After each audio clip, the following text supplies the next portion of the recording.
You are listening to Zen and the Art of Triathlon.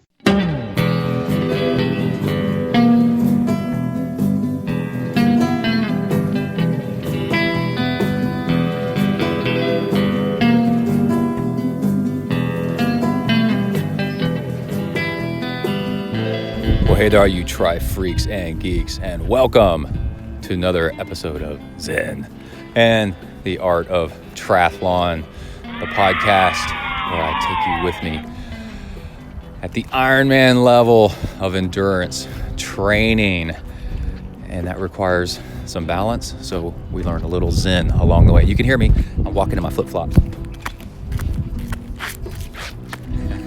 as I'm leaving the pool and wrapping up a week.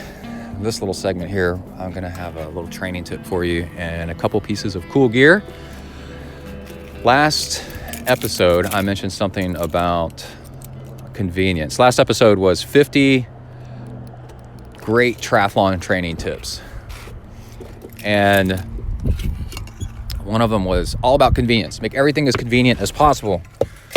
So I had a moment of revelation, and it was that, throw my gear in here, making sure my shampoo bottles are turned vertically so they don't leak.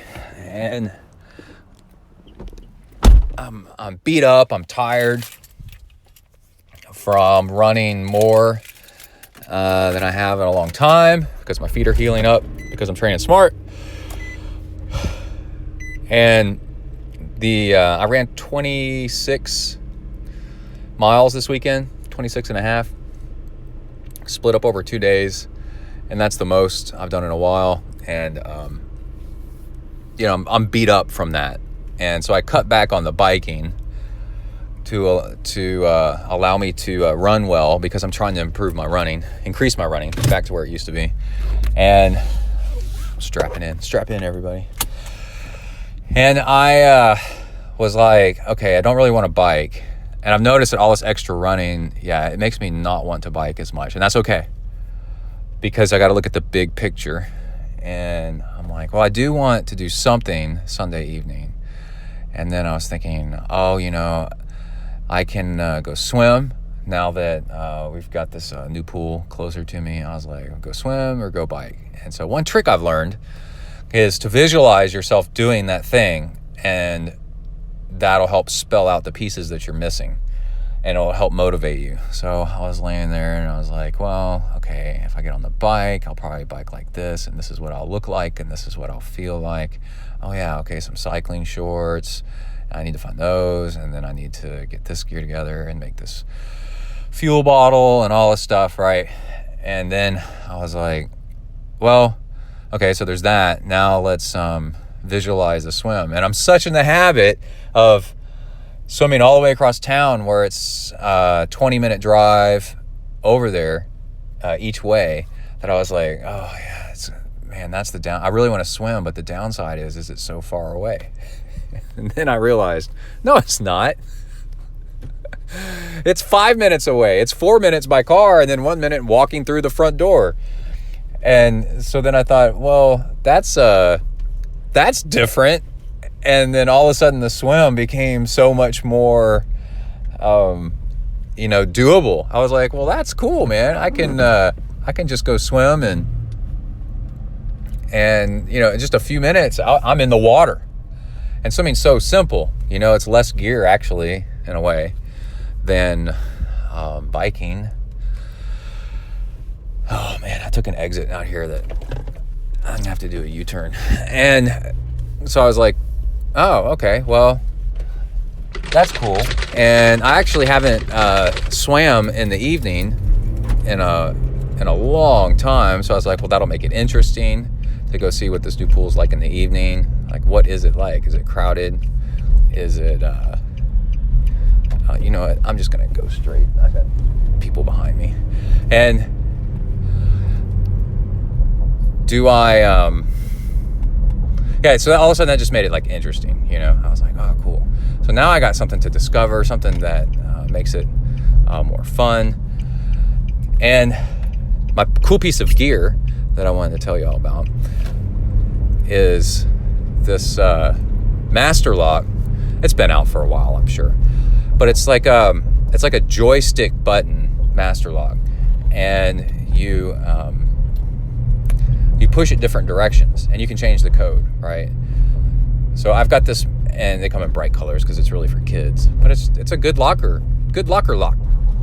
So it's a lot like if you have that passcode on your phone where you swipe like a pattern, up, down, left, down, right, super code to release Mario Kart kind of thing.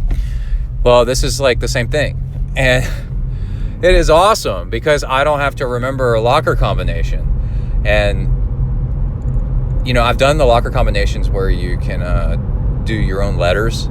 You can kind of take them apart and build your own letters the way you want it, and that's pretty good. This is even better, man. It's like I'm not gonna tell you my combination, but I just go up to my locker when I'm done swimming. I don't even have to think, man. I just go bang, bang, bang, bang, right? And then opens up, done. And you can set it to like 5, 4, 7, however many you want. You can change the combo, And I am super amped about that. And the other cool thing that I forgot to mention last episode, but I was using it today, is a sleeping mask. So I was listening to the Tim Ferriss podcast, and he was mentioning some tips and tricks that he had. And one of his was some kind of weird sleeping mask. I don't know, whatever it is. But that reminded me, just a nice sleeping mask. I went to Bed Bath & Beyond and got this sleeping mask, and it's funny, it's got like stars and moons and stuff. It's so goofy looking, but it is manly. Don't question that, because it's not pink or anything. It's like navy and gold. But anyway, it's kind of like a padded sleeping mask, and that thing is awesome because with that and headphones in, you can block out the world and get in your naps, and you can sleep in the middle of the day. Lights don't bother you. Your spouse, girlfriend, boyfriend can get up and be getting their triathlon gear together for their workout, but you're going to sleep in, right?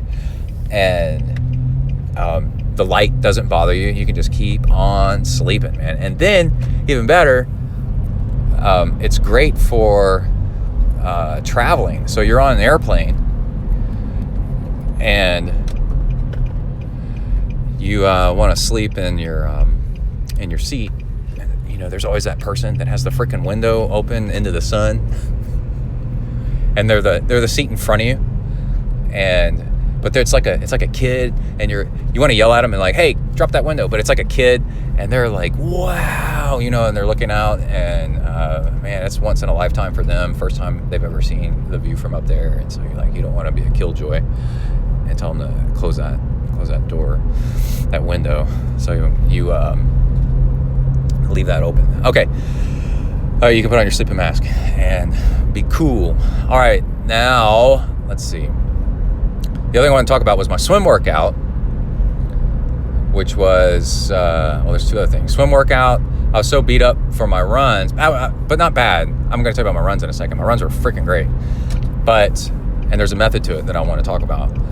But my legs are sore. I'm going to try to stop smacking my tongue when I pause.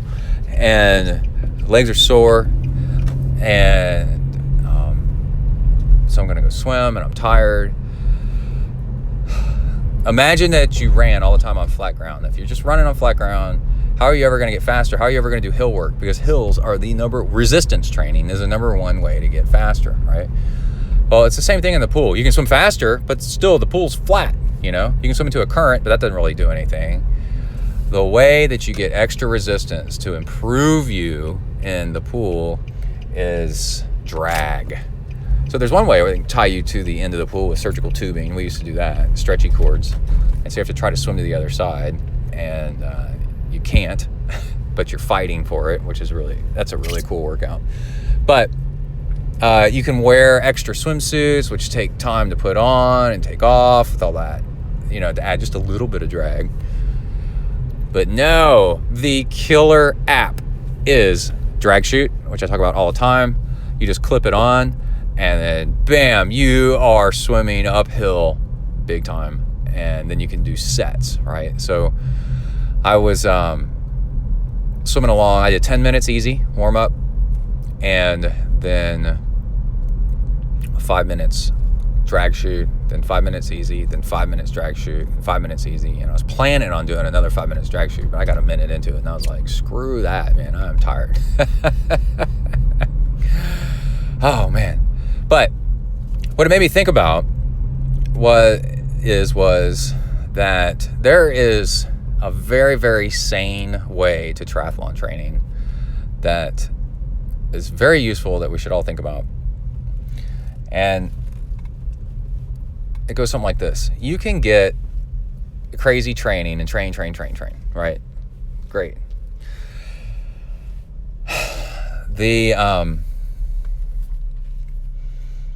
The smarter way, I've learned over all these years, is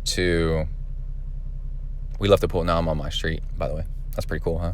And the smarter way is you train your volume going super, super easy and get that in. But kind of like Ironman pace, right? You just want to, or even slower. You're just jogging like 70% of effort, which is nothing. You're just jogging along. It's like zone 1, zone 2, just doing nothing. But then you dose yourself with hard efforts. So on the run, you dose yourself with a hard hill, and you do that as prescribed, and then you go back to just going super easy. And it's that method is how the Scandinavians won so many still today so many endurance events, because it's called fartlek, which is Swedish or Norwegian or whatever for speedplay, which is why they named those pedals that. So speedplay is you go hard on occasion, and then those doses of hard actually make you faster, and then you go right back to super, super easy, and no in between, because in between is not good for you. And the doses of hard improve you, and then when you go back to going easy, you're just working on your efficiency and your form and just cruising along. And what happens is your easy, because you've been dosing yourself with hard, your easy becomes faster and faster and faster. You're still going at a very low heart rate, just jogging, but now your jog is an 8-minute mile instead of a 10-minute mile, because you've been dosing yourself with the really hard. And the Zen portion of this little segment is finding that balance and learning to be okay with that, and just going out for your easy workouts. And what that does is it creates this no stress, and you're very level-headed and very chill and very cool about everything. And then you can do your hard workouts as needed, and you know that those improve you, and it's very relaxing and very calming, right? Isn't that cool? And then the other tip I wanted to share with you is when you're increasing your distance, you want to increase it just a little bit at a time, and this is why you want metrics. They are so handy, and you want repeatable routes. Is for my long runs, the secret to my success and my Michael J. Foxness is that I've been increasing my long runs half a mile at a time. That's it. And what I do is I learn from my last run what worked and then what didn't, right? So on my last run, I was like, I'll give you a really good example. 2 runs ago, I overfueled just a little bit, and then I noticed that it made me kind of bottom out a little bit.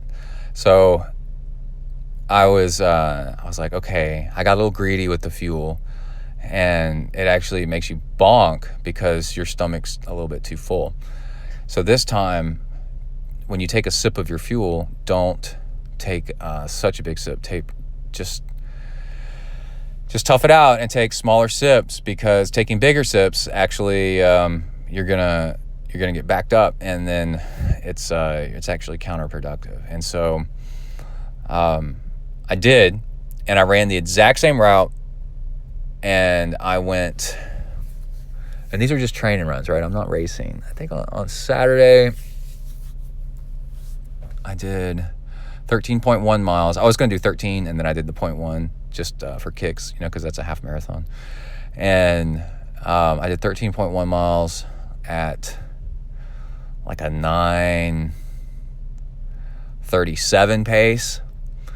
And then the very next day, that was yesterday morning. So then Sunday morning, which is this morning, I went and ran 13.5. I just went, that 0.1 didn't really count. I did 13.5. So my half mile farther, exact same route, but I added in one out and back on a cul-de-sac to make it that much longer. It's about half a mile.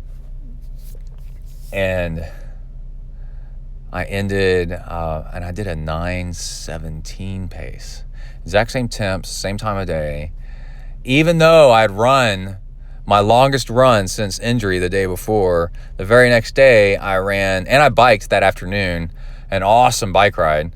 The very next day I ran a little bit further and ran faster.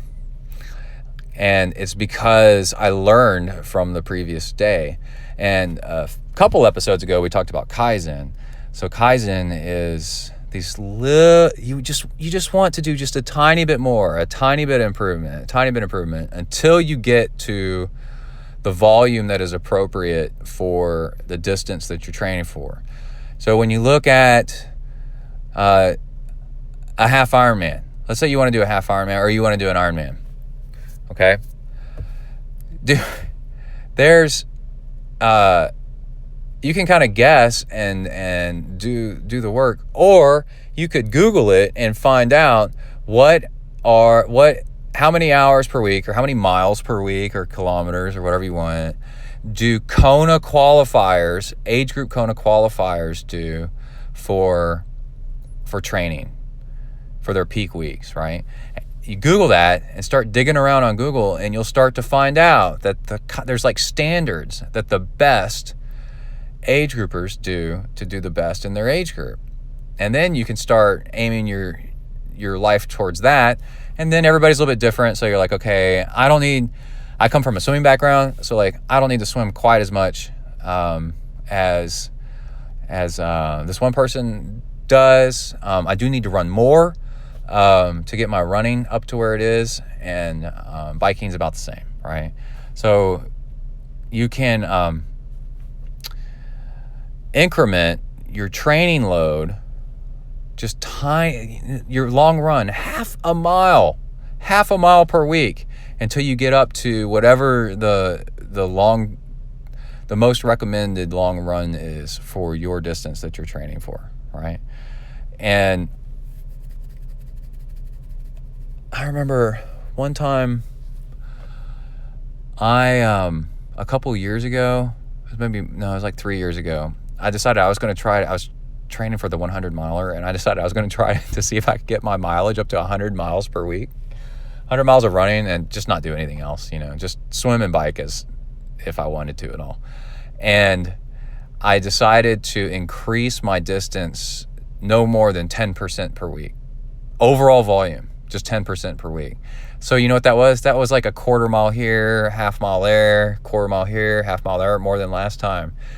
And I went from 50 miles a week to 100 miles a week in like 2 months or something like that, or less, maybe a month and a half doing that. And I was fine, and I got faster, and it was so much fun. And then I was hovering around 100 miles a week, and I'm like, dude, this is, because I adjusted to it so gradually. And I don't come from a running background, okay? So I'm not like a good runner. And there I was running 100 miles a week, averaging like a low 8 or minute mile or something. And it was doable because I was only going to run a little bit more than last week. And then that's the other thing, is that easily half of triathlon is finding the time, right? And finding the time means you got to battle the elements, which is your home life, your work life, your everything life, to try to find the time, the scheduling. Well, if you only increase a little tiny bit per week, then you can, it's easy to figure out the little tweaks here and there to get that time. You know, you're like, oh, if I do this, I'll get that extra time if I do that. You're not all of a sudden trying to find like 4 more hours, right? You're just trying to find 15 minutes. And there it is, 15 minutes, piece of cake. You know, you can find 15 minutes, and you can change up your schedule. You can do little things and get your 15 minutes. All right, so that is some training tips and some balance and some gear for you to kick off this episode. And I'm going to change up the format of this podcast, at least for this episode, and going to mix in the news as it happens. And we're going to do more freeform of an episode and see how we like that. And that way I can get shows out more frequently, okay? And, oh my gosh, let's take a break. Out. Bang. All right, we are back. Let's do a little bit of salt stick while we're here. So salt stick, I make my own fuel. I'm experimenting with a new fuel, glucose, straight glucose is what your body uses, and actually you can absorb it through your mouth first. And this is going to sound crazy to you guys, but it actually works. I've tried corn syrup, so light corn syrup. They also add a little bit of vanilla flavor, and they also add a little bit of salt, and it is straight glucose. And in the United States, it's labeled as corn syrup. And in Europe, if you go buy it, it is labeled as glucose. It's the same thing. So don't get freaked out. And it says on the bottle, this is not high fructose corn syrup. It will be very clear. And it is not. High fructose corn syrup is bad for you. This is just glucose. And I've been trying it, and it works really, really, really well. So the whole point I'm telling you about this is it's deficient in salt and electrolytes. And so salt stick are the capsules that I use to add some electrolytes to it. And it is easy to do because it comes in capsules. And then also you can do chewables or just add it to your water or whatever you want to do. Anyway, the stuff works great. It is balanced for what you sweat out.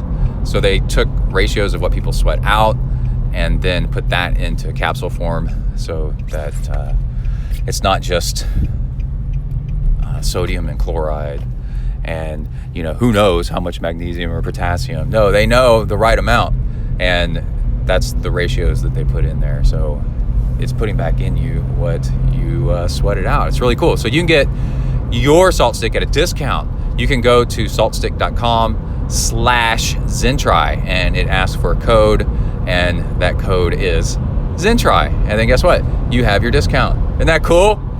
And there's a store locator.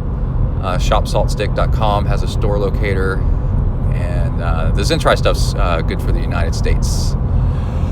All right, so this morning was my first in forever, first experience lately in the past 5 years, biking on a Monday morning instead of swimming. I've been in the habit forever of swimming Monday, Wednesday, Friday, and that's because the pool is typically on the other side of the universe, and getting to the pool is such a pain in the ass that I like to do it before work. Listen, it's just logistics, okay? We all have our own things that we don't want to get into explain forever about. Just believe me, it sucked. So swimming Monday, Wednesday, Friday was the best time to go swim early in the morning before work. Last night, as we talked about, I went and swam on Sunday evening, so I didn't need to swim Monday morning. And I watched, I got on the bike this morning, and I already knew this, but it's nice to have refreshers. You have in your mind how things are going to be before you ever do them, and the downsides and why not to do it. And you forget the upsides because you don't really know the upsides because it's either been forever or so you forgot about them or you just don't know yet. And so I was like, I'm going to get on the bike and blah, blah, blah, blah, blah. No, the upside is you feel freaking great. And you have a good start to the week, and it's super convenient. And And then like the downside was I was going to have to cut my workout short a little bit because I did sleep in just a little bit and it was kind of slow to go. And I wanted to take less time on the bike and have a little bit more time to get to work. And so I was like, well, this workout's going to be shorter. So what's that going to be like? And I was going to try the glucose sipping on the bike. And that's different because I've just been doing it on the run. And I'm like, well, that's not going to be as good. No, I was completely wrong. It was awesome. It's fantastic. A shorter workout and then sipping on glucose from a gel flask with some salt stick inside was fantastic. It was great. I had a great workout. And so there's all that. And I wanted to add the whole thing about some YouTube videos. I didn't do Zwift. I watched YouTube videos. And I ended up on some TED Talks. Well, first, let's talk about GTN. There was this thing where you roll your hands in to reduce aerodynamic drag. It's a GTN video about Global Triathlon Network, about Bike Fit. And yeah, I've known that for a long time and been doing that. But you roll, this was a thing I hadn't noticed. This was cool, something I learned, is if you get your hands closer together and then palms down, so your wrists are up, the back of your wrists are facing up, then it actually relaxes your shoulders. If you do palms out, you can just do it while you're just sitting here listening to this, or not palms out, palms facing in instead of down, and the top of your wrist turns out. You have to twist your shoulders out to do that, and that creates stress on your upper body. So palms down, wrists on top of each other if you can for more aerodynamic, but palms down actually relaxes the shoulders. Cool, so check out that video, GTN. And then I got over to TED Talks, like why people ultra run. And one that I found, this girl, like I totally identify with, was I wanted to be an explorer. She said the same thing. She wanted to be an explorer growing up because I grew up in Boy Scouts and like trekking around all over the place. Well, there's nothing left to explore, sorta. Well, majorly. But unless you want to go to Mars and die of radiation. But you can explore by exploring places that people have been, but in different ways, right? So, yeah, everybody's been across, let's say, Texas, for example. But how many people have actually run across Texas? Very few. How many people have biked from this town to that town, this way? And then you're like, oh, okay. Wow, that's different. And so now you're doing, you're exploring different ways. And so this girl said, I don't need some traumatic event in my life that was just terrible for me to overcome. And she ran the entire Tour de France route. And I think she's the first one ever or something. See, so she's exploring. And she just wanted to do something that in that explorer spirit. And then there was a talk from this journalist lady who started following RAM and not being an endurance athlete at first, kind of fell in love with it. But she said endurance athletes have three things that are different. One, they have an array of tools that they like to test out, to solve problems. They're big into problem solving. Two is they're big into, what is it?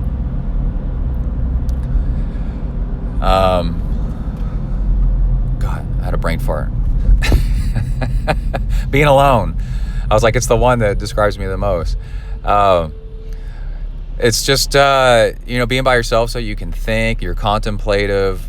You think that being alone is going to give you time to kind of figure things out, I guess. There could be a million reasons why you want to be alone. And yeah, ultra endurance athletes don't mind being alone. And actually they kind of prefer it. Like I don't get people that want to do big bike rides with a whole bunch of other people. I mean, I did it first, but then once I wanted to start getting better, I realized I had to train myself my own way. And then that required me being by myself. And then I started falling in love with being by myself and going for long bike rides and runs alone. And then the third one is ultra endurance athletes have a different relationship to pain. And that's where they pain is an object other than them. And this is very Zen, where you are not what you are experiencing. What you're experiencing is doesn't have to be you. And so you take somebody that's not like this, and when they get cold, they think that the cold is going to kill them and it's going to last forever, and it is them. And it's very traumatic. But then somebody that is experienced in endurance stuff goes, oh, I'm cold. Okay, that's interesting. Now, or it's more like I am feeling cold. Cold is outside of me. It's temporary. It won't last forever. And I can get around this, right? And that's huge. That's from Fight Club, where he said pain, he pours acid on the other guy's hand, and he said, disconnect the pain and then conquer your pain, and then you can do anything.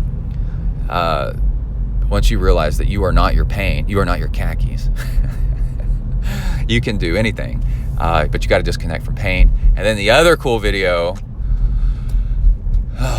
what was it? Oh, it's a guy from South London. He's black, and that's if you want to look for the TED Talk, and it's like, why do we run, or something like that. So he's got this really cool accent, and he was a DJ, and then got tired of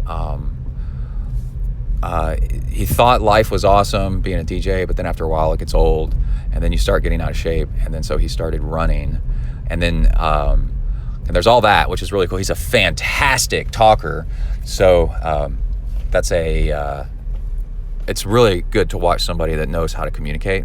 And then he what's the other thing he does? Oh, he says you've got to make running. He formed like some big club, a running club. And he says it's got to have a cool name or whatever, like ZenTri Army.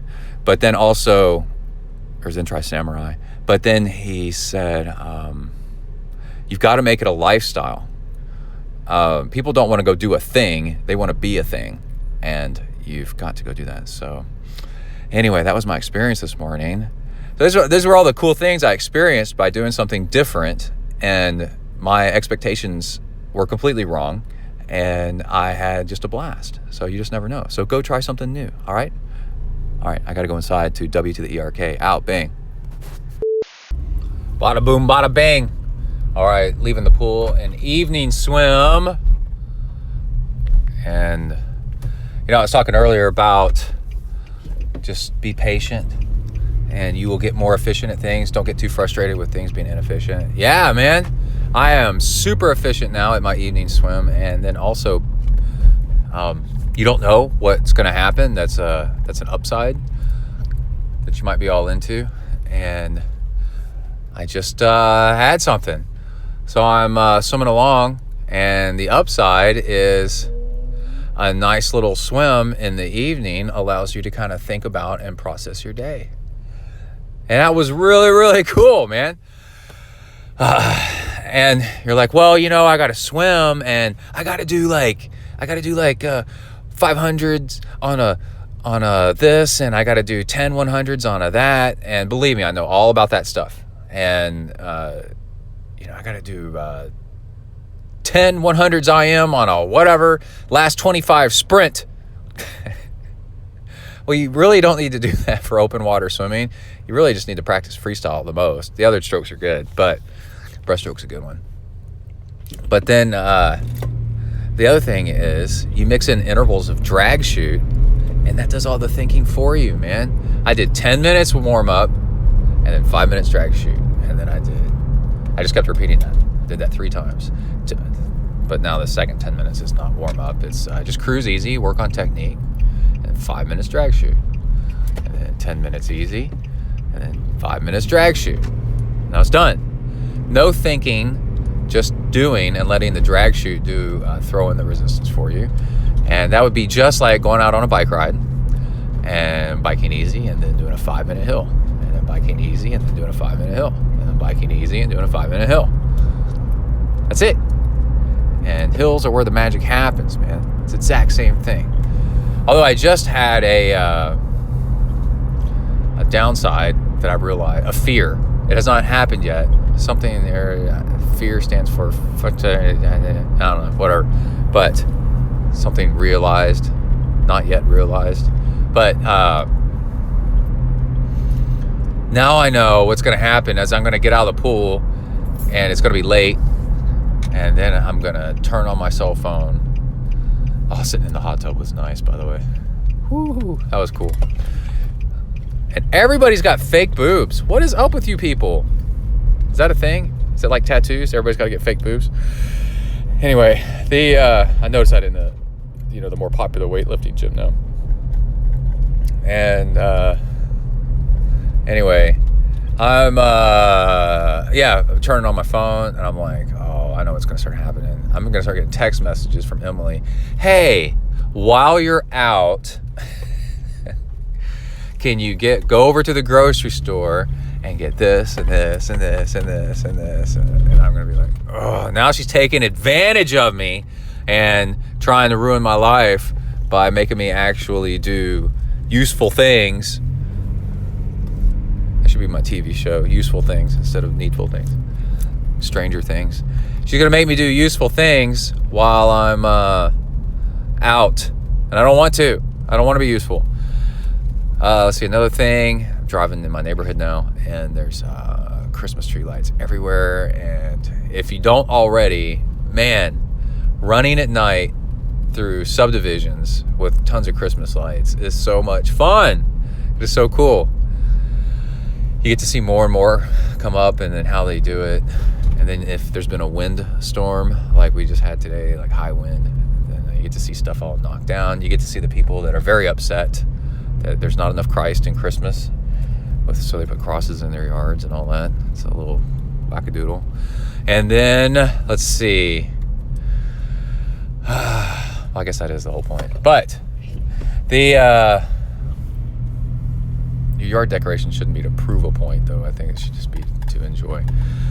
And let's see, what else did I get done? I think that's about it. Oh, so I'm swimming, and I'm like, oh, crap, I got to get some coaching done. I'm behind. And all of a sudden, my swim went from this pleasant meditative state to like, oh, shoot, man, I need to go ahead and get done and get back to the house. Ugh. So that was uncool.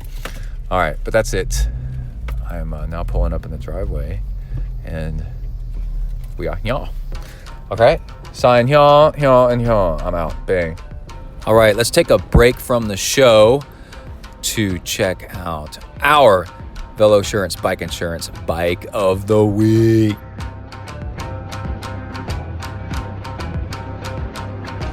Polka Dotted, King of the Mountain. Let's go, King of the Mountain. Come on, let's go.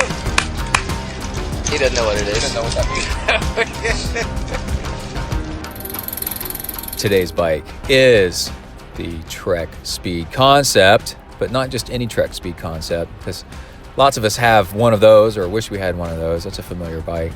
But we have the Trek Speed Concept has been out for quite a while now. I'm actually expecting an update sometime soon, I would think. But Tim Reed's Trek Speed Concept. So I saw this on GTN, Global Triathlete Network, which is a newer YouTube channel.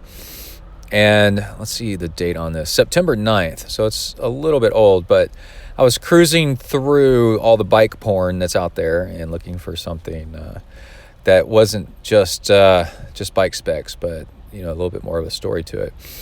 And they do an interview with Tim Reed, not only about what's on the bike, but why. And it's a customized bike with some cool features on it. And I encourage you to go check it out. Let's see, GTN. You go to YouTube and Global Triathlon Network. Yeah, September 9th, 2017. And this bike is highlighter yellow and bright red.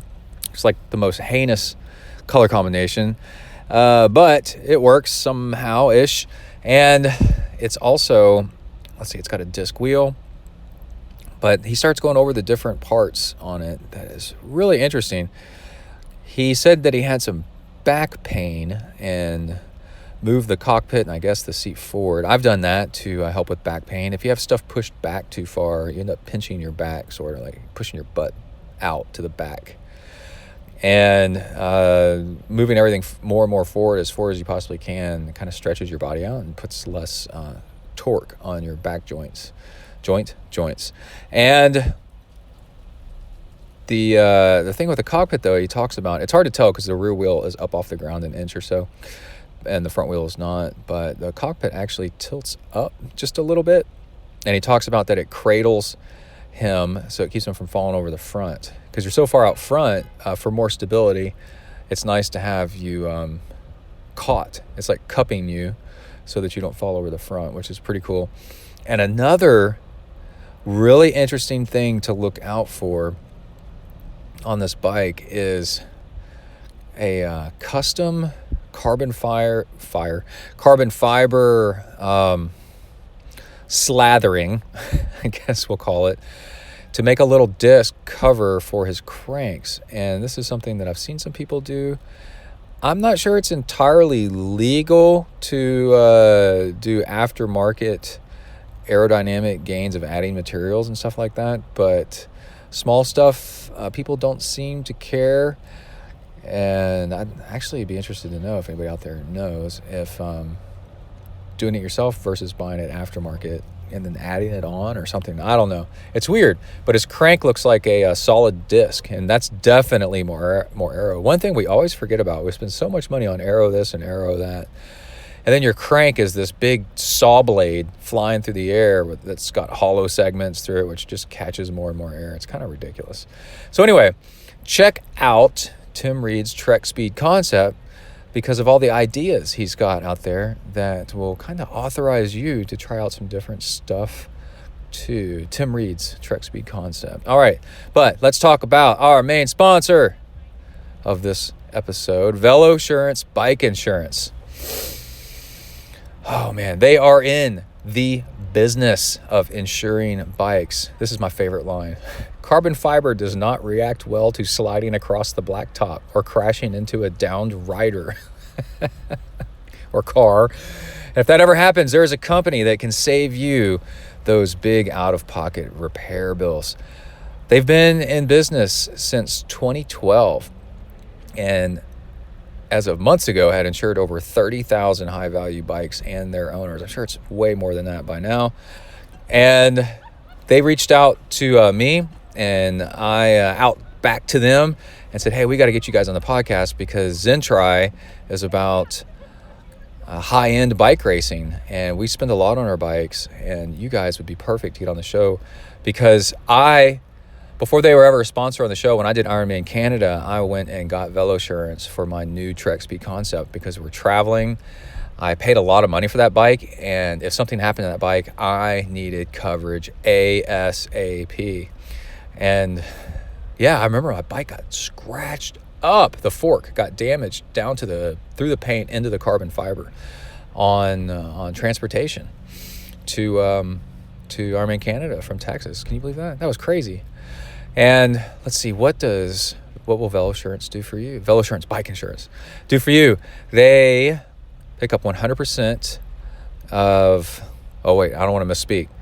There are optional coverages available, like worldwide coverages, medical to cover the gap between what you have to pay and when your health insurance company picks up 100%. That's 100%. Liability protection if you're ever faced with a lawsuit related to your bike, uninsured motorist coverage, and even stranded cyclist coverage that is a free 35-mile ride home for you and the bike. You can't just leave your bike there if you get stranded out on the road.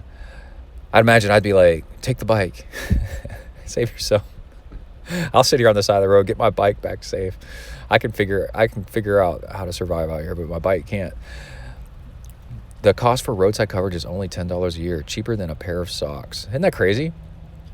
Let's see, they have a standalone policy in 47 states and Washington, D.C. And you can find out more about Velosurance Bike Insurance by contacting Dave at velosurance.com. And so it's VELOSURANCE, velosurance.com. And he will personally review your quote and see if you qualify for additional discounts. Oh, and you get, if you're a USAT member, and you better be a USAT member, and USAC member, you get a 10% credit. How about that? That's some good stuff, guys. I'm so proud to have them on the podcast. That's a real sponsor right there, buddy. Yeah, buddy. All right, let's go ahead and get back to the show. Here we go.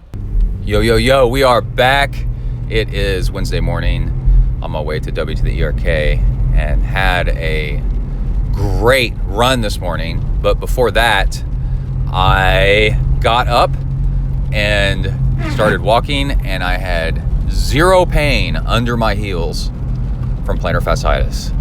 So I would say my plantar fasciitis is 99% healed, and this is a landmark moment. Super excited. I'm not going to do it on this show, but I recovered from plantar fasciitis from being, so wrecked from it, and I recovered it while increasing my running up to 47 miles per week. So in a future episode, I'm going to talk about all the little things that I did. But one thing I want to tell you right now that I did is I kept a daily log. I use Todoist, Todoist, as my task list. And that's an art in itself that I'm going to talk about in another show. All the things I learned about how to do a task list properly, how not to do it, everything. And one of my repeating daily tasks, that means it repeated every day. I wake up in the morning, sit down, and I log how my foot felt this morning and why. Injuries is what the entry is called, and it timestamps it when I make a comment on it, and then I check it off, and then it shows up again tomorrow. And this forced me to document what made it worse and what made it better. And then just because it's in front of my face, I would tend to do less of what made it worse because I'm writing it down. When you're forced to put things into words, you're forced to think about it. So I would do less of what made it hurt and more of what made it not hurt. And a lot of it is the sleeping in the boot at night so that your calves don't seize up, because it's weird. It's almost like mental. Your brain tells your calves to tighten, and it may not be your brain, but your body tells your calves to tighten up overnight to protect them, and then that makes your feet hurt, and then it pulls against your the bottom of your heel and inside of your arches and all that. So there was a lot of that, and I was just emotionally, it's huge. I was talking to Morgan yesterday, and I said like psychologically and emotionally, not being injured and being able to do what you want to do is so liberating. If I had any advice, it's just to never be injured. And I've got so much to I'm going to talk about in future shows, the psychology of how to handle injury. I was like on the bleeding edge of being depressed, and I developed all these tricks to try to keep my mental state from shattering and just protecting myself from, I was so fragile mentally, emotionally, that as I'm healing, I developed all these tricks to deal with the depression and just try to maintain a grasp on reality and not coming apart, so that I don't quit and so that I don't unleash on and become a horrible person. Because sometimes I could tell that I was like on the verge. You're just so frustrated. So I'm going to give all those tips in future episodes. My point right now is to say that I got up, and for the first time ever in 2 years or more, over 2 years, I started to walk. And that's my big indicator. I walked and I had no pain under my heels. None. Now, I said 99% because if I roll my heel inwards and put pressure on the inside of my heel, then I could feel some pain, some soreness, some tenderness, a little bit of tenderness. And so that was still there. So, but I think that's related, but not actually like a huge problem. And I will overcome that over time. All right, now, let's see. My workout this morning. This has more to do with engineering and strategy and tips. I could either bike or run this morning. And I looked at the weather forecast, and it was even though it was cold outside, it was it's like 40, 42 or something like that. Very, very light rain, if any rain, on the radar. And cold. And while this evening, if I ran outside, it was going to be like 80% chance of rain. It's going to be worse, basically. And I was like, okay, now that means I'm going to run outside this morning and then bike inside tonight. And I was able to do that by using the weather prediction tool, replacing luck with actually scientific knowledge and planning and being smarter, and not just, I don't know, just kind of go do whatever and wonder, and then blame the universe for the conditions you're in when you could actually just go look and know. And let's see, 200 calories of maltodextrin, 7 miles. I haven't looked at my overall pace. But I have a habit of trying to make my average pace for the whole workout, a certain speed, and that's how I judge myself. That is very bad, and it's very dumb, and we should not do that, and I know that. It's just it's something that I fall into on occasion. You should just let your warm-up be your warm-up, and so a trick is to look at the last few, or a significant chunk of the end after your warm-up of your run, and then kind of look at that, and let your warm-up, your first few miles, let's say, of your run or of your bike ride or whatever, just be what they are and let your systems come online, and don't judge them too much. Don't judge the overall. Don't hate the player, hate the game. And don't hate the overall, hate the warm-up. But then get over it and look at your last few miles. So I still have to do that this morning on Strava, is go look. That's where I tend to look at my running, because it's got a nice, easy gap analysis where I can look at grade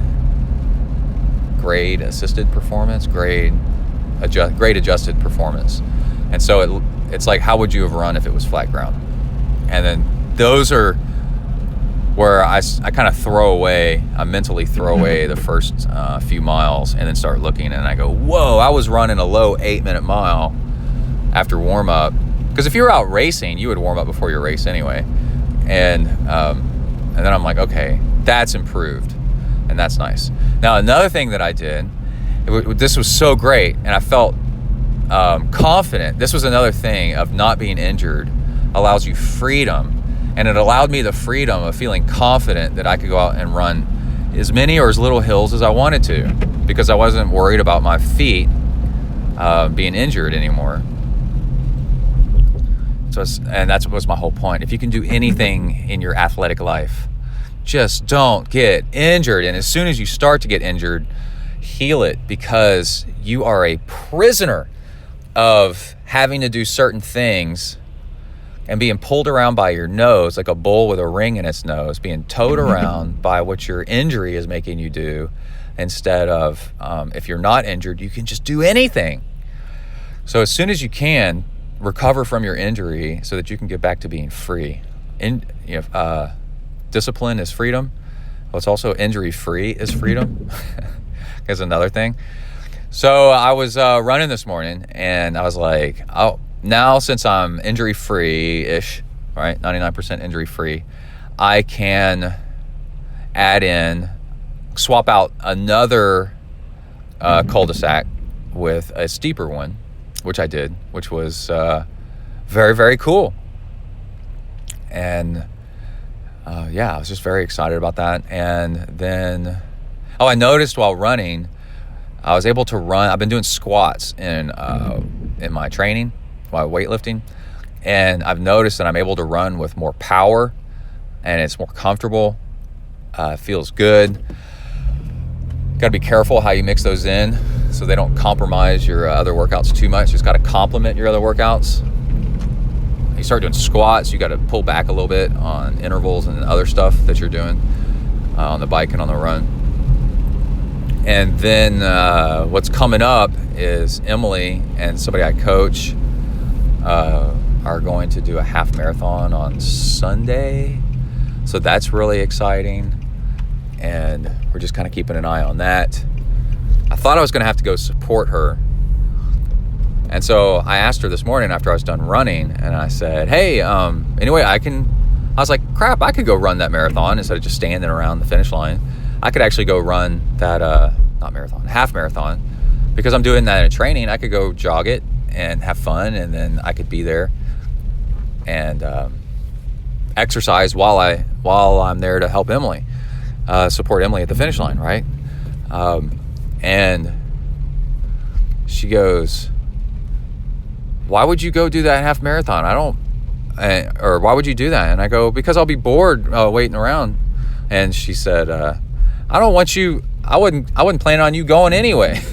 And I go, what? And she goes, I got my friends.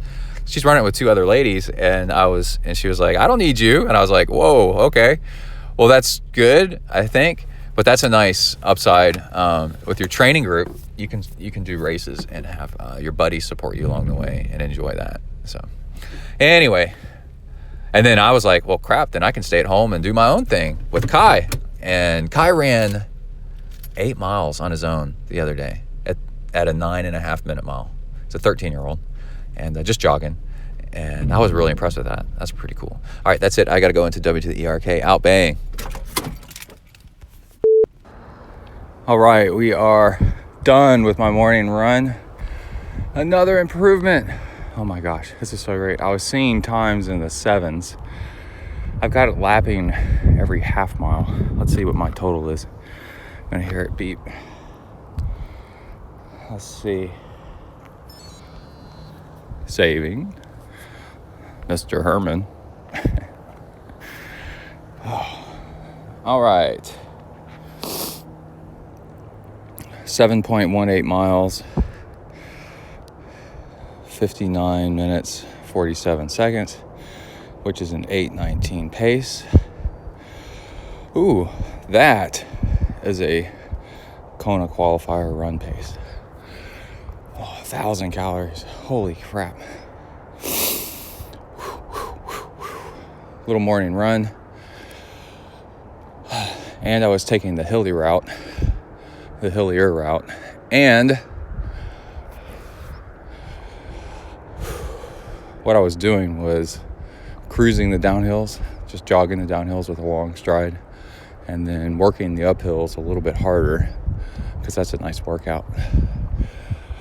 And let me cover the microphone here. Now I got to take out the recycling.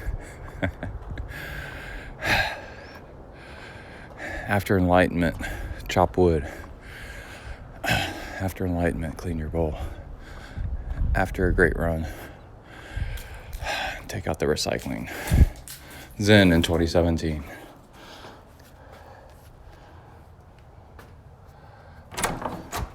Hello? I'm back. Hey, doggy. What are you doing? All right, let's take a break from the program and talk about one of our great sponsors, Amrita Bars. AMRITA, Amrita Bars. You can get, let's see, what is the discount? I know the discount code's Zen. Get 15% off your order at amritahealthfoods.com on Amrita Bars with using the discount code Zen. And what are Amrita Bars? Oh my gosh, they are the best. They are a longtime sponsor of ZenTri because I've been using them for a long time. The owner and founder is a cyclist, and he wanted to make bars that actually give you plenty of energy, are healthy, very, very healthy, and go down easily. And he nailed it. He nailed it a long time ago. This stuff is so good.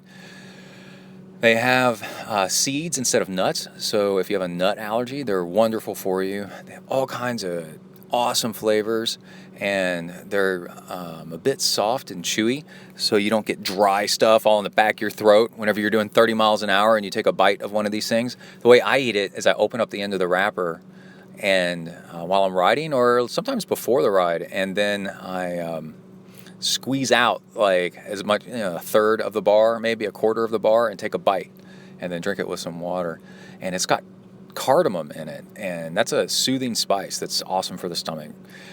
And it's just amazing stuff. And on top of that, they have really cool kit.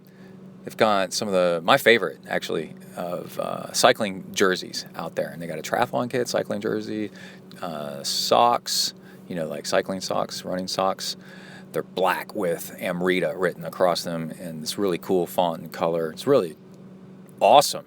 So you can get yours by going to amritahealthfoods.com and looking for a place where you check out your order and typing in the code ZEN, and you get 15% off. That's huge.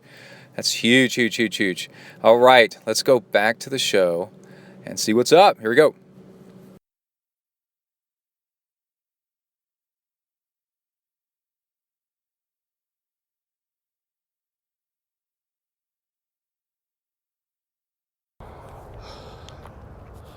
All right, I just finished up a run, and I got contacts in,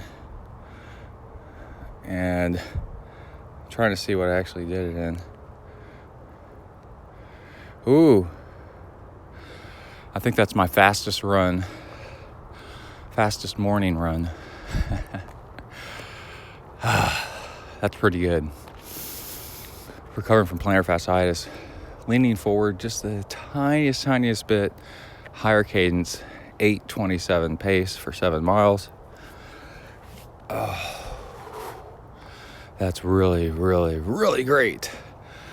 So last night, cut the workout a little bit short. Was planning on doing 4 intervals on the bike. Just did 3 5-minute long intervals. 1 minute aero, 1 minute standing, 1 minute aero, 1 minute sitting, 1 minute aero. 3 out of the 5 minutes there doing aero, because aero is the most important, but you got to mix in the others. And after 45 minutes of that, I was pretty much done. But this morning I got up and I could not find my Apple AirPods case, and didn't quite tear up the house looking for them, because learned from being patient that they will turn up. So just go about your business, do your thing, even though I did look tons, and just could not find them. And Emily texted me while I was on my run. She went to go swim. She texted me that she found the case. Oh, my AirPods were dead. So she found the case on wrapped up in the sheets. The thing is, the case is white, the sheets are white. But that reminds me of 2 other things.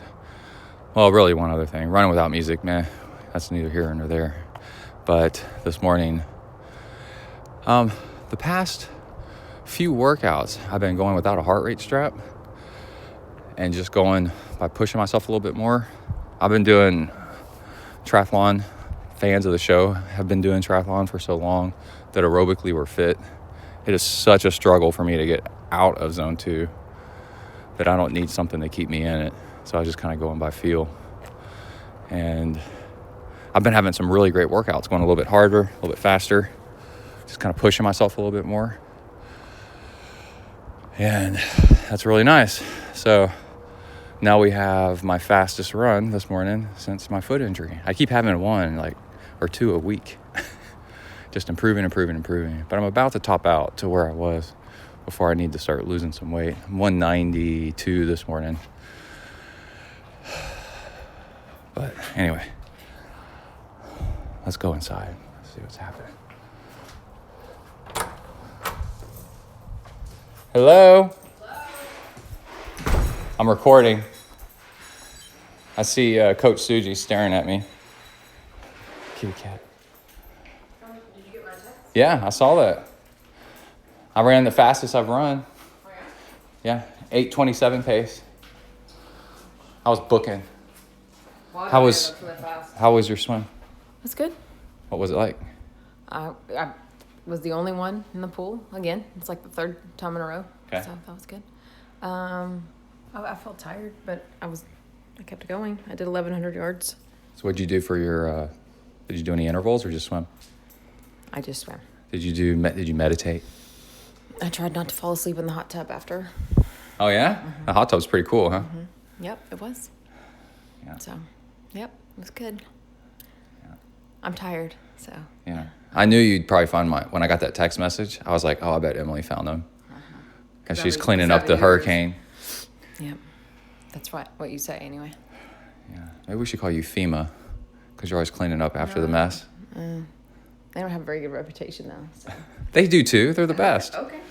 I'm FEMA trained. It's other people that are the problem. Okay. Oh, that felt great. Okay. I'm going to turn this off. Oh, some guy in a pickup truck almost hit me, cutting the corner.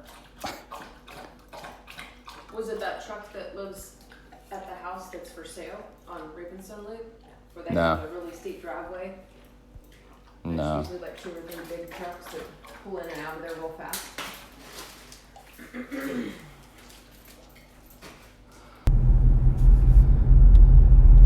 All right, we are on the way to the ERK. We had something absolutely crazy here happen in Texas. We had several inches of snow dump, super fluffy, powdery snow dump for several hours, many hours. The snow came down. I took lots of pictures, put it on Instagram. I'm ZenTri on Instagram. And it's very unusual for here. I'm not a native Texan. I actually was born in Ohio and then lived in Tennessee and then Alabama before moving here. So I'm very experienced with snow. So I'm not like freaking out like, oh my God, like, wow, I've never seen it before. But we can go long periods here without any snow, several years, and then it'll snow. And actually, I used to snowboard when I lived in San Diego. I got actually almost good at it. I was so terrible for so long and still never really got really any good at it. I liked the green slopes and such. But, and then when I was a little kid, we had sleds and all that stuff. My brother, there's a story where my brother had another kid behind him and they were sledding down our hill in Cincinnati. And then my brother didn't tell the kid behind him to duck as he went under a split rail fence and sent the other kid to the hospital with his forehead cracked open. Oh man, that was pretty fun. But anyway, so I'm driving to work and there's just snow. It stayed overnight and there's just snow piled up everywhere. There's snowmen, but the streets are perfectly fine. So it's really fun. It's like a winter wonderland. You can tell I'm pretty excited. Let's see, swam last night and cut it short. The weightlifting I've added in really stressed out my shoulder joints because it's new. Wow, that looks beautiful. That is so snowy and cool. And, oh wow, this is great. And I was following Emily a few minutes ago and snow was blowing off of her car, you know. It's just the things that, if you live where it's snowy, you're like, yeah, so. But to us, it's like really very, very, very unusual. In fact, this amount of snow and this fluffy is just crazy. Anyway, so I cut this one short. And then I noticed my plantar fasciitis started acting up again because I was doing hard intervals on the bike, like 3 to 5 minutes. And then that's, for me, that's pretty high up there on the watts, like, you know, because I'm going short on intervals. 350, maybe 400 watts, probably not 400. But, and then I noticed the next day that my feet hurt, my right heel hurt, and I was like, And like I've said before, you can get plantar fasciitis not from running, but from cycling. And that's very unusual. If you Google it, Very rarely do you find that that's mentioned. And it came to my attention when Hella Fredrickson developed plantar fasciitis, and she said something about that it came from the bike, and I had it pretty bad at the same time and was trying to figure out what was going on. I was like, what? And then I started backing off the intense intervals on the bike, and lo and behold, my plantar fasciitis started getting better. And also, that's another thing I wanted to talk about was really, really short, hard intervals are actually not, it's fine to mix them in, but that's not the best all the time intervals to be doing on the bike for triathlon. You want to be doing sweet spot, which is about 90% of your FTP for like, so let's guesstimate that my FTP is around 300. So you're talking like 270 watts, which is nowhere near that 350, right? But for how many minutes? Like 10, 20 minutes, even up to the gold standard's 20 minutes, but maybe like 30 minutes sometimes.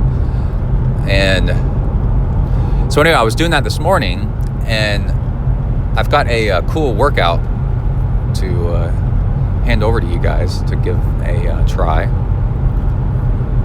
get it? And it goes, you're sipping on fuel every 5 minutes. So you warm up, riding easy, and just don't change gears into the next harder gear until your RPMs are around over 90, right? And then that trains your high RPMs. And then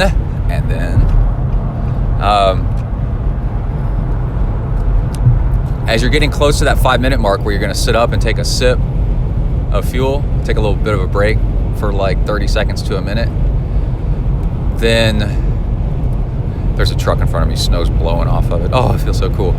Then so let's say it's about like 3.5 minutes, aero position, medium RPM to higher RPM, and then with about a minute left before you take your sip break, then go into an extra harder gear, but just one, and that drops your RPMs kind of low, and you're having to kind of work it a little bit, so like low 80, high 70 RPM, and you work that for a while. But what I figured out, and then take a break, and then go back to your there's ice on this bridge, then you go back to your higher RPM, and you just keep doing that for, these are like 5 minute breaks. And what I've noticed doing this over the past many months is when you put it into a little bit too hard of a gear, you actually your body learns how to turn over that gear more and more efficiently. So eventually what happens over a few workouts, you've gotten stronger, and you've learned how to turn that gear over at now like 85, 88 RPM, and it's a bigger gear, so it's more watts.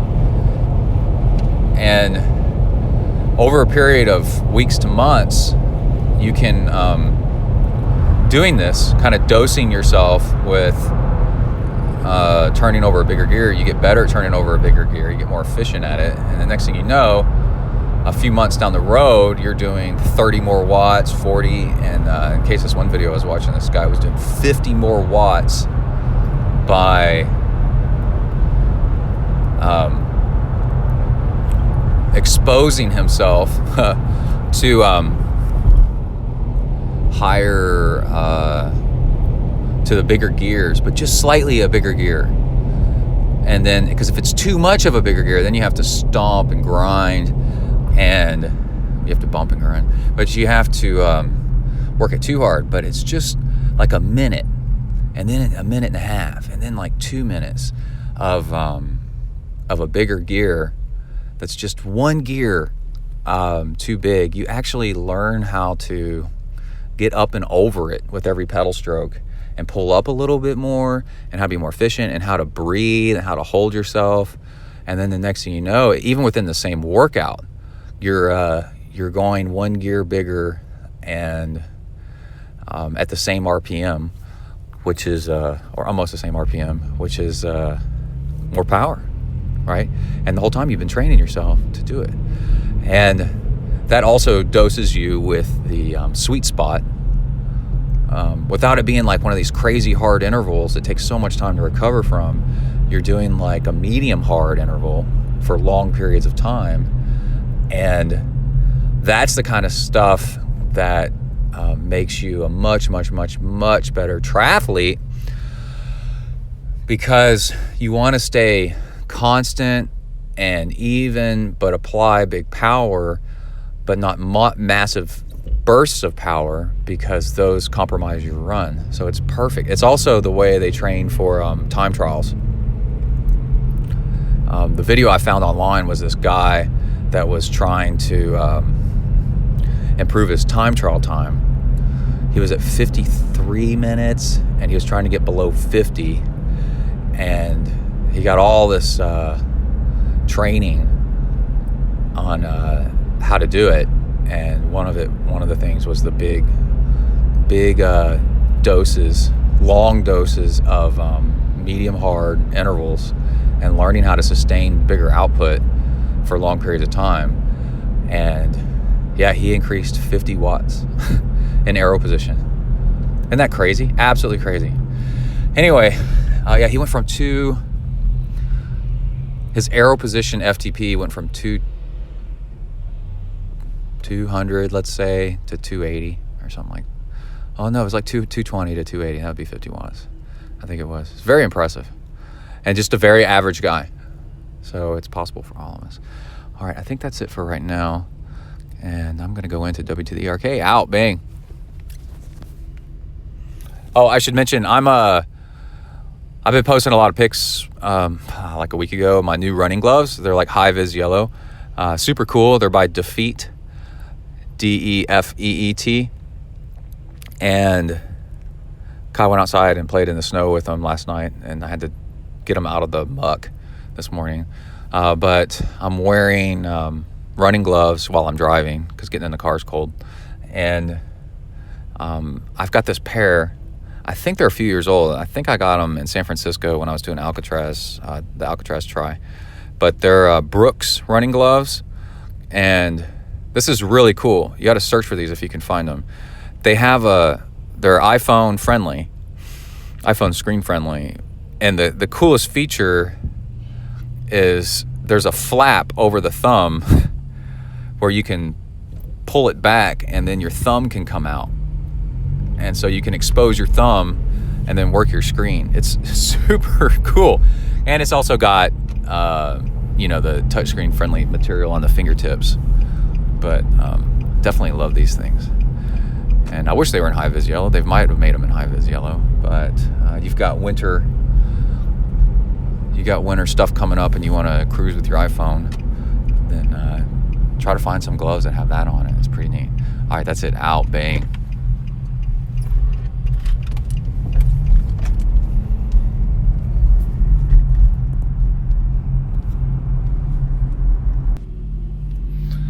Man, I was just listening to the Tony Robbins podcast and heard something really, really good. The episode is, I think the guy's name's Simon something, but anyway, Be the Last to Talk. And that's the name of the episode. And Tony Robbins isn't in it. And by the way, I mean, I didn't really think that too much about it, but I used to be suspicious that Tony Robbins is some kind of fraud and one of these motivational speakers that's full of crap. And it is just absolutely crazy that this guy, Tony Robbins, is not. He's actually very authentic and real, as much as you want to believe that he's not. But I'll leave that up to you. That's not my problem. I'm just saying, if you think that, it's Tony Robbins, well, you've actually bought into the false narrative that the public's decided. And actually, he's, from my perspective, I used to be that way, and then just listening to him, like, wow. Anyway, the thing is about competition, and so in triathlon we want to beat everybody else, right? And you want to be better than the other guy.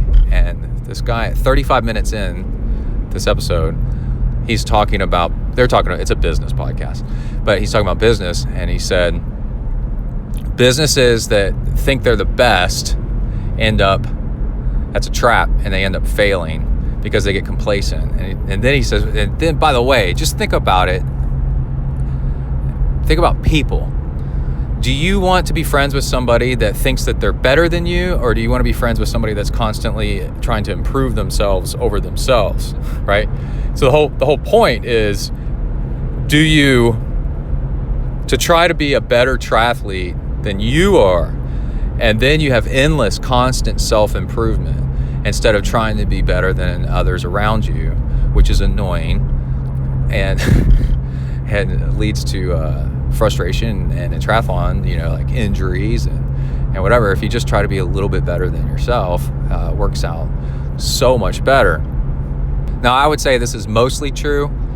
Competition against other people does drive you to be, to up your game a little bit, and you do want to check in with what the competition's doing.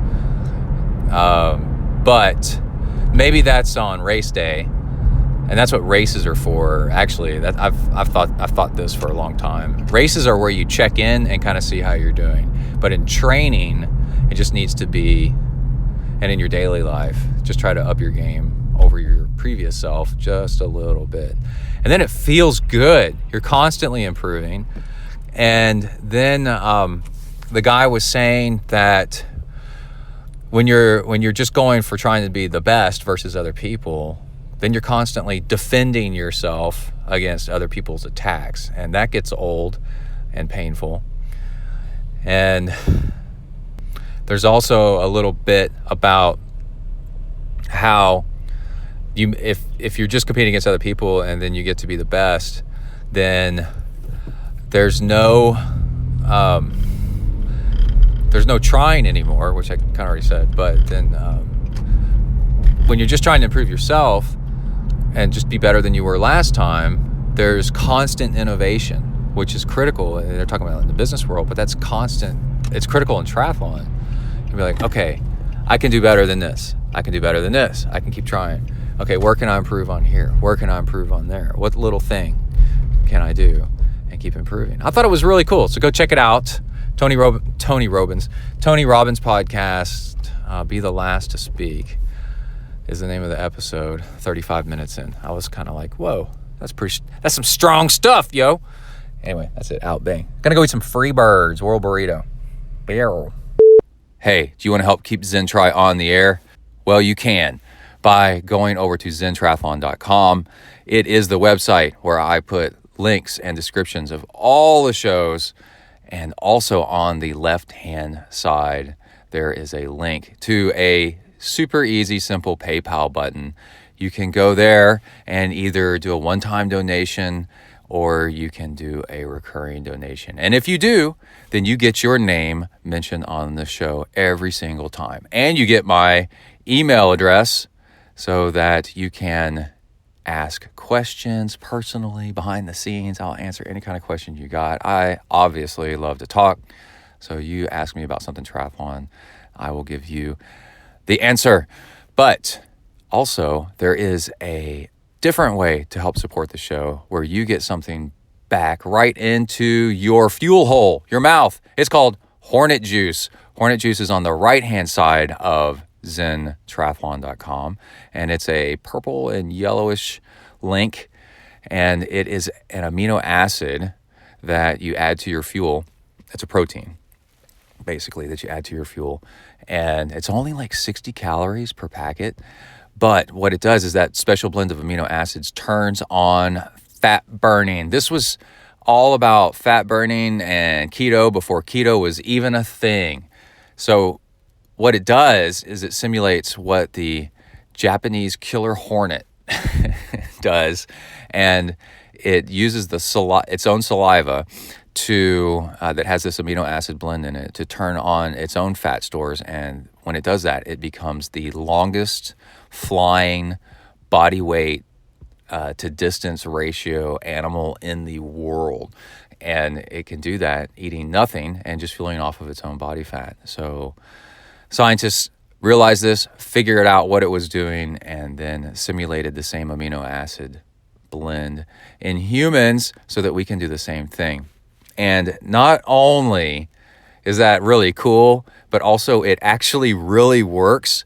And I get emails back from people all the time about how well it works. I remember the first time I ever took it, I was riding with Tri Boomer and another guy, and they said, "What is happening?" And I said, "Oh yeah, I guess it's the Hornet juice." I felt like a diesel truck, and I could just keep going and going. There's no buzz, there's no high that you're gonna have a crash afterwards.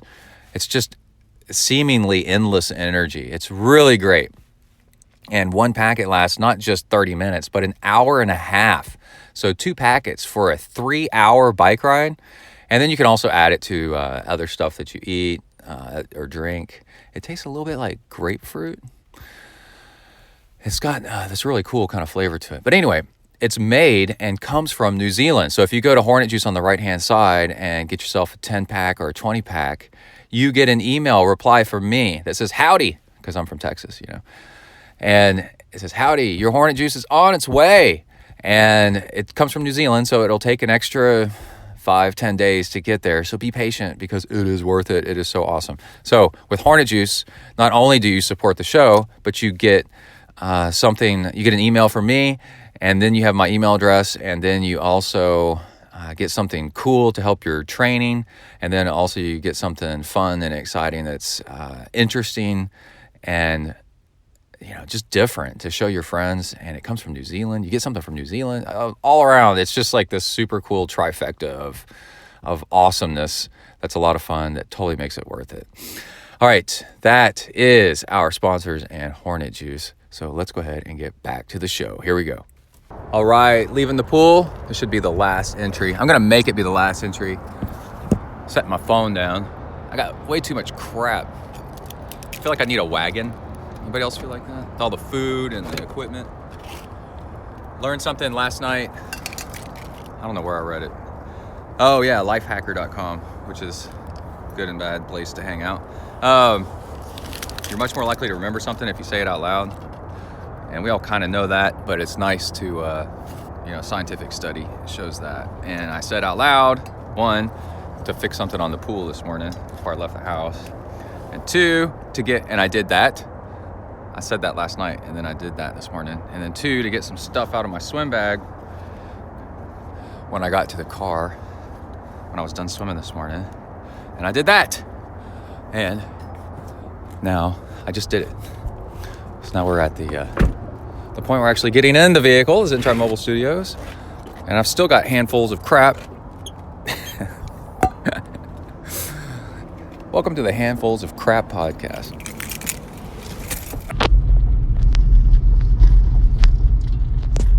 Are we back? Okay, we are back. Emily called to tell me she lost our anniversary jewelry that I got her. A little tiny heart necklace down the drain. And what do we do? Anyway, let's see. We have big plantar fasciitis recovery news, and just all around that kind of stuff. So I looked at my total running, and I did 2 14-mile days back to back, and on one on Saturday, one on Sunday. I did half a mile longer on Sunday. And man, on Sunday, I was beat up, man. Oh my gosh, I hurt. And Kai rode his bike with me the second half, and we were talking and stuff, and I was telling him this is awesome ultra running and Ironman training is back-to-back medium to long run days. That way you're fresh-ish, with fuel and everything, but you're just training on beat-up legs so that on race day when you're running and you're all beat up, then you're not scared, because a lot of that's mental. You're like, oh, I'm hurting myself. I need to go back. But you've been there before. It's conquering the fear kind of stuff. You've been there before, and it's so it's not scary, and you can run through it. And I ran faster day 2 than day 1. I ran a 9:03 pace, minutes per mile, for 14 and a half miles. And I looked at my totals, Training Peaks totals up. There's a column you can add to your Training Peaks, which I highly recommend, and it's totals, mileage, and hours. And I ran 50 miles this week. Well, it was 49.8. I was like, damn it. Just 0.2 of a mile, and I go to run 50 miles. But anyway, I'm just rounding it up. I ran 50 miles this week. And that's it, man. That's for Ironman training. 50 miles is more than plenty. And once you're up to that kind of volume, you need to be working on speed instead. And so I'm super, super stoked. I got my running volume up, and I noticed something else really interesting. I've got a window open over here. On Friday, I think it was, maybe Thursday. Anyway, I did a hard bike ride, sorta, and then the next day my feet hurt, my right foot hurt, and then on Saturday and Sunday, I ran both days and did not bike. And even though I ran 50 miles this week, and both of those days were monster mileage, relatively speaking, to where I came from, my feet did not hurt. But the day after I biked hard, my right calf was tight, and my foot hurt. My plantar fasciitis hurt. So my plantar fasciitis is definitely, I don't know if it's caused by cycling, but it's aggravated by cycling, while running does not seem to bother it, at least anymore, and maybe it was never really the huge cause anyway. It was really hard bike intervals. How about that? And then Saturday afternoon, I went swimming instead of biking. Because I was so beat up from the running, I figured I did not need to bike, and I swam instead. And I got back into the groove of swimming almost nonstop for an hour. That was hard because I haven't been doing that lately, and it was difficult. And there's a whole lot to swimming nonstop, and to do anything nonstop. That's really good Ironman training, because that helps you work on the efficiency, that pure volume. And then kind of measuring yourself along the way. Like swimming, like running, you can go, what's my heart rate versus my my average pace, right? Or my current pace, or my pace per last lap. What the hell was that? Anyway, and then what's it, like flip turn or something? I don't know where I was going with that. But swimming, you can do what is my average pace versus strokes per length. So it's kind of like your efficiency. And the more volume you swim, the more stretched out you get, the more limber you get, the more aerodynamic you get. And you work on those things, and then you notice you go faster with less effort.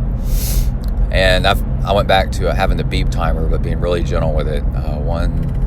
I set it to a 124 pace, because I was pretty sure I could make that without too much stress, and I did. And it was nice. It was like a positive thing, mindset, that I was beating it, even though I said it for me like really slow, and then I was beating it. I'm like, yay, look at me go. And so that's like positive thinking training.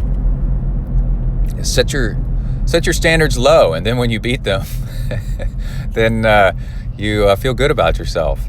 And that's really all that matters, is your perception of how you feel. And that was Saturday. Well, Saturday I just swam nonstop, and I just gave up on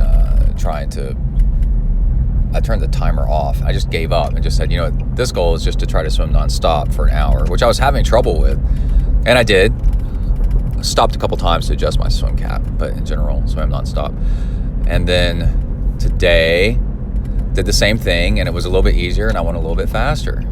And swimming is awesome for running recovery, even biking recovery, because that gentle kicking.